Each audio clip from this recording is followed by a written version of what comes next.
साहेबांनी अनेक जे अर्थमंत्री आहेत निर्मला सीतारामन यांनी जवळजवळ 2 लाखाची वाढ करून आता शेतकऱ्यांना 5 लाखापर्यंत कर्ज भेटणार आहे। त्यामुळं आता महत्वाची गोष्ट सांगणार आहे, व्हिडिओ लक्ष देऊन पहा। ते म्हणजे आपल्याला क्रेडिट कार्ड काढण्यासाठी कोणकोणती कागदपत्र लागणार आहेत याची माहिती तुम्हाला ह्याच्यामध्ये सांगणार आहे, त्यामुळे व्हिडिओ लक्ष देऊन पहा। तर केसीसी अर्ज करण्यासाठी तुम्हाला सांगणार आहेत, याची यादी दिली आहे। तो तुम्हाला महत्वाचं लागणार आहे ओळखपत्र। त्या ओळखपत्रामध्ये तुम्हाला कोणकोणती कागदपत्र चालतात हे आपण सुरुवातीला पाहूया। तर तुमच्याकडे आधार कार्ड असेल, नंतर पॅन कार्ड असेल, आधार कार्ड नसेल तर मतदान कार्ड सुद्धा चालतं। तर ओळखपत्र म्हणजे ड्रायव्हिंग लायसन्स असेल तर, म्हणजे आधार कार्ड नसेल, पॅन कार्ड नसेल, नंतर मतदान असेल तर तुमच्याकडे ड्रायव्हिंग लायसन्स कार्ड असेल तर ते हे सुद्धा गोष्ट ओळखपत्र म्हणून चालतं।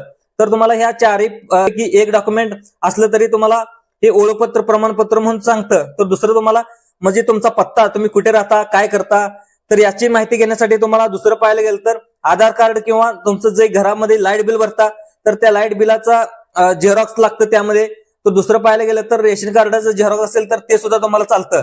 तर तुम्हाला आता शेतीतील कागदपत्र म्हणजे आता किसान क्रेडिट कार्ड म्हणजे शेतावरच